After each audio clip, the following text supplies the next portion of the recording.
ಕಾಂಗ್ರೆಸ್ ಸರ್ಕಾರವಿದ್ದಂಥ ಕಾಲದಲ್ಲಿ ತಂದಿದ್ದ ವಕ್ಫ್ ಕಾಯ್ದೆಗೆ ಕೇಂದ್ರ ಇದೀಗ ಎಳ್ಳು ನೀರು ಬಿಟ್ಟಿದೆ. ಸುಮಾರು 40 ಬದಲಾವಣೆಗಳುಳ್ಳಂತಹ ವಕ್ಫ್ ಮಸೂದೆ ತಿದ್ದುಪಡಿ ಮಸೂದೆಯನ್ನು ಇದೀಗ ಲೋಕಸಭೆಯಲ್ಲಿ ಕೇಂದ್ರ ಮಂಡಿಸಿದೆ. ಇದರ ಹೆಸರು ಉಮೀದ್ ಅಂತ. ವಿಪಕ್ಷಗಳ ವಿರೋಧದ ಮಧ್ಯೆನೇ ವಕ್ಫ್ ಬಿಲ್ಲನ್ನು ಕೇಂದ್ರ ಇಲ್ಲಿ ಮಂಡಿಸಿದೆ. ಮಧ್ಯಾಹ್ನ 12 ಗಂಟೆಗೆ ವಕ್ಫ್ ತಿದ್ದುಪಡಿ ಬಿಲ್ ಮಂಡನೆ ಆಯಿತು. ಸುದೀರ್ಘ 8 ಗಂಟೆಗಳ ಕಾಲದ ಚರ್ಚೆಗೆ ಒಂದು ಅವಕಾಶವನ್ನು ಕೊಡಲಾಗಿತ್ತು. ವಿಪಕ್ಷಗಳು ಒಗ್ಗಟ್ಟಾಗಿ ನಿಂತುಕೊಂಡರೂ ಕೂಡ ವಕ್ಫ್ ಕಾನೂನು ಇದೀಗ ಜಾರಿಯಾಗುತ್ತೆ. ವಕ್ಫ್ ಬಿಲ್ಗೆ ಬೆಂಬಲ ಅಂತ ಕೊಟ್ಟಿರೋದು ಟಿಡಿಪಿ ಮತ್ತು ಜೆಡಿಯು. ಟಿಡಿಪಿ ಜೆಡಿಯು ಬೆಂಬಲ ಕೊಡದೇ ಇದ್ದಿದ್ದರೆ ವಕ್ಫ್ ಬಿಲ್ ಪಾಸ್ ಆಗ್ತಾ ಇರಲಿಲ್ಲ. ಆದರೆ ಈ ಕಡೆ ಟಿಡಿಪಿಯಿಂದ ಆ ಕಡೆ ಜೆಡಿಯುಯಿಂದ ಇದಕ್ಕೆ ಬೆಂಬಲ ಸಿಕ್ಕಿದೆ. ಇಲ್ಲಿ ವಿಪಕ್ಷಗಳನ್ನು ತರಟೆಗೆ ತೆಗೆದುಕೊಂಡಿದ್ದು ಕೇಂದ್ರ ಸಚಿವ ರಿಜಿಜು. ಕಾಯ್ದೆಗೆ ತಿದ್ದುಪಡಿ ತಂದಿದ್ದರೆ ಸಂಸತ್ ಕಟ್ಟಡ ಕೂಡ ತರದೇ ಇದ್ದಿದ್ರೆ, ಅಕಸ್ಮಾತ್ ಈ ಕಾಯ್ದೆಗೆ ನಾವೇನಾದರೂ ತಿದ್ದುಪಡಿ ತರದೇ ಇದ್ದಿದ್ರೆ ಪಾರ್ಲಿಮೆಂಟ್ ಬಿಲ್ಡಿಂಗ್ ಕೂಡ ವಕ್ಫೇ ಆಗಿಬಿಡ್ತಾ ಇತ್ತು. ವಕ್ಫ್ ಬಿಲ್ ಹೆಸರಲ್ಲಿ ಮುಸ್ಲಿಮರನ್ನ ದಾರಿ ತಪ್ಪಿಸ್ತಕ್ಕಂಥ ಕೆಲಸ ಮಾಡ್ತಾ ಇವೆ ವಿಪಕ್ಷಗಳು. ವಕ್ಫ್ ಹೆಸರನ್ನ ಇಟ್ಕೊಂಡು ವಿಪಕ್ಷಗಳು ಪ್ರಚೋದನೆ ಕೊಡ್ತಾ ಇವೆ ಅಂತ ಕೂಡ ಕಿರಣ್ ರಿಜಿಜು ಕಿಡಿಕಾರ್ತಾರೆ. ಶಾಸಕಾಂಗ ವ್ಯವಸ್ಥೆಯನ್ನು ಬುಲ್ಡೋಸ್ ಮಾಡುವುದಕ್ಕೆ ಯತ್ನ ಪಟ್ಟಿದ್ದಾರೆ ಅಂತೇಳಿ ಕಾಂಗ್ರೆಸ್ ಹೇಳಿದೆ. ಲೋಕಸಭೆಯಲ್ಲಿ ವಕ್ಫ್ ಹೆಸರಲ್ಲಿ ಸರ್ಕಾರ ವಿಪಕ್ಷಗಳ ಯುದ್ಧ ನಡೆದು ಹೋಯಿತು. सबके मन में उम्मीद जागेगा।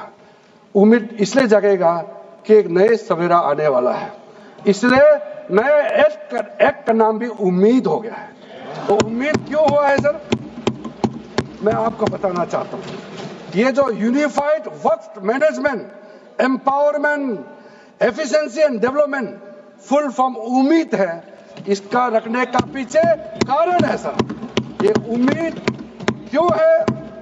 अब ये यूनिफाइड वक्फ मैनेजमेंट पूरा रजिस्ट्रेशन से लेकर के म्यूटेशन, एनक्रोचमेंट का विषय, सर्वे, कलेक्टर का रोल, सारा विषय को मिला करके मैनेजमेंट का पूरा सिस्टम को ही बदलने के लिए हमने काम शुरू किया है। उसके बाद एम्पावरमेंट, कैसा एम्पावरमेंट होने वाला है, मैंने पहले भी जिक्र किया, मुसलमानों में भी। Bill ministry of minority affairs ने बनाया या किसी और दूसरे विभाग ने बनाया? कहां से आया ये बिल? ये बात करते हैं कि ये संविधान के पक्ष में है। किस प्रकार से ये संविधान के विरोध में है सर, मैं बताना चाहूंगा। आर्टिकल इसका जो क्लॉज 3RA है और 3R1 है। इसका 3RA क्या है सर? 3RA ये कहता है any person showing or demonstrating that he is practising Islam. देखिए सर, आज देश में अल्पसंख्यकों की ऐसी दशा हो गई कि आज सरकार को अपना वक्फ की जमीन से अध्यक्ष महोदय माननीय मंत्री जी बताएं, और मुझे उम्मीद है कि जब जवाब देंगे तो बताएंगे कि वक्फ की जमीन से बड़ा मुद्दा वो जमीन है जिस पर चीन ने अपने गांव बसा लिए हैं, लेकिन कोई बाहरी खतरे पर सवाल बवाल न करे, इसलिए ये बिल लाया जा रहा है। और माननीय मंत्री जहां से आते हैं, जिस प्रदेश से आते हैं, कम से कम ये तो बताएंगे कि वहां कितने चीन ने गांव बसा लिए, घर बन गए हैं। ಲೋಕಸಭೆಯಲ್ಲಿ ವಕ್ಫ್ ತಿದ್ದುಪಡಿ ಮಸೂದೆ ಬಹುತೇಕ ಅಂಗೀಕಾರವಾಗುವಂತಹ ಸಾಧ್ಯತೆ ಇದೆ. ಬಿಲ್ ಪಾಸ್ ಮಾಡುವುದಕ್ಕೆ ಬೇಕಾದಷ್ಟು ಸಂಖ್ಯಾಬಲವನ್ನು ಸರ್ಕಾರ ಹೊಂದಿದೆ. ಬಿಜೆಪಿಯ ಪ್ರಮುಖ ಮಿತ್ರ ಪಕ್ಷಗಳಾದ ಟಿಡಿಪಿ, ಜೆಡಿಯು ಬೆಂಬಲ ಸಿಕ್ಕಿದೆ. ಇಲ್ಲಿ ತನ್ನೆಲ್ಲ ಸಂಸದರಿಗೂ ಕೂಡ ವಿಪ್ಪನ್ನು ಜಾರಿ ಮಾಡಿದೆ ಟಿಡಿಪಿ ಮತ್ತು ಜೆಡಿಯು. ಇದರಿಂದ ಲೋಕಸಭೆಯಲ್ಲಿ ವಕ್ಫ್ ಮಸೂದೆ ಅಂಗೀಕಾರವಾಗುವಂತಹ ಸಾಧ್ಯತೆ ಇದೆ. ಇವತ್ತೇ ರಾಜ್ಯಸಭೆಯಲ್ಲಿಯೂ ಕೂಡ ಮಂಡಿಸಿ ಅಂಗೀಕಾರ ಪಡೆಯುವಂಥ ನಿರೀಕ್ಷೆ ಕೂಡ ಇದೆ. ರಾಜ್ಯಸಭೆಯಲ್ಲಿಯೂ ಕೂಡ ಅಗತ್ಯ ಬಹುಮತವನ್ನು NDA ಸರ್ಕಾರ ಹೊಂದಿದೆ. ಇದರಿಂದ ಪ್ರತಿಪಕ್ಷಗಳು ವಿರೋಧ ಮಾಡಿದರೂ ಕೂಡ ಬಿಲ್ ಪಾಸ್ ಆಗುವುದು ನಿಶ್ಚಿತ ಅಂತ ಹೇಳಲಾಗಿದೆ. भारत के संसदीय इतिहास में इतना व्यापक रूप से चर्चा, कंसल्टेशन और समय कभी नहीं दिया है।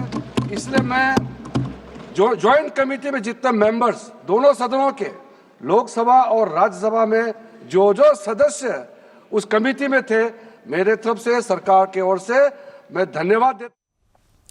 ಲೋಕಸಭೆಯಲ್ಲಿ ವಕ್ಫ್ ತಿದ್ದುಪಡಿ ಬಿಲ್ ಬಗ್ಗೆ ಅಮಿತ್ ಶಾ ಮಾತನಾಡಿದ್ದಾರೆ. ವಕ್ಫ್ ತಿದ್ದುಪಡಿ ವಿಧೇಯಕದ ಬಗ್ಗೆ ವಿಪಕ್ಷಗಳಿಂದ ವದಂತಿ ಹರಡಿತ್ತು.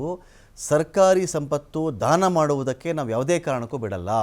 ವಿಪಕ್ಷಗಳ ವಿಚಾರದಲ್ಲಿ, ವಿಪಕ್ಷಗಳ ಸದಸ್ಯರಲ್ಲಿ ಮಸೂದೆ ಬಗ್ಗೆ ಗೊಂದಲ ಇದೆ ಅವರಲ್ಲಿ.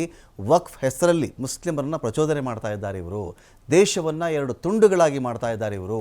ವಕ್ಫ್ ಆಸ್ತಿಯನ್ನು ಯಾರೇ ನುಂಗಿರಲಿ, ಅಂಥ ನುಂಗಿದಂಥವರನ್ನು ನಾವು ಬಿಡಲ್ಲ. ಕರ್ನಾಟಕ ವಕ್ಫ್ ಬಗ್ಗೆ ಲೋಕಸಭೆಯಲ್ಲಿ ಅಮಿತ್ ಶಾ ಪ್ರಸ್ತಾಪ ಮಾಡಿದ್ದಾರೆ. ಅನ್ವರ್ ಮಾಣಿಪ್ಪಾಡಿ ವರದಿ ಉಲ್ಲೇಖ ಮಾಡಿದ್ರು ಅಮಿತ್ ಶಾ. 2 ಲಕ್ಷ ಕೋಟಿ ರೂಪಾಯಿ ಮೌಲ್ಯದ ವಕ್ಫ್ ಆಸ್ತಿ ಹಸ್ತಾಂತರ ಆಗಿದೆ. ಇಲ್ಲಿ 100 ವರ್ಷಗಳಿಗೆ ಆಸ್ತಿಯನ್ನು ಹಸ್ತಾಂತರ ಮಾಡಲಾಗಿದೆ.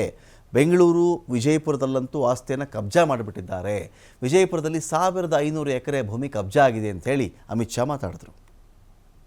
प्रगट माननीय गृह मंत्री जी बोलेंगे। मान्यवर, माननीय सदस्य ने जो पॉइंट ऑफ ऑर्डर उठाया है, मैं इसके हार्द को सदन के सामने रखना चाहता हूं। भारत सरकार की कैबिनेट ने इस बारे में एक बिल अप्रूव कर सदन के सामने रखा। आपके द्वारा ये बिल जॉइंट पार्लियामेंट्री कमेटी को दिया गया, जिसका विपक्ष का भी बड़ा आग्रह था। कमेटी ने इस पर सुविचारित रूप से अपना मत प्रकट किया। वो जो मत प्रकट हुआ, वो मत फिर से कैबिनेट के सामने गया। कमेटी के जो सुझाव थे, ये भारत सरकार की कैबिनेट ने स्वीकार किए और अमेंडमेंट के रूप में किरण रिजिजू जी लेकर आए। ये तभी होता है जब ये ऑफिशियल अमेंडमेंट कैबिनेट की अनुमोदन के बगैर आता है। मान्यवर, मैं नहीं मानता इसमें कोई पॉइंट ऑफ ऑर्डर है, और आपका ही आग्रह था कि कमेटी जॉइंट पार्लियामेंट्री कमेटी बने। अगर कमेटी ने कोई बदलाव ही नहीं करने हैं तो ये कांग्रेस जैसी कमेटियां नहीं, हमारी लोकतांत्रिक कमेटी है। माननीय अध्यक्ष जी, 2 मिनट लगता है कभी। सुबह से जो चर्चा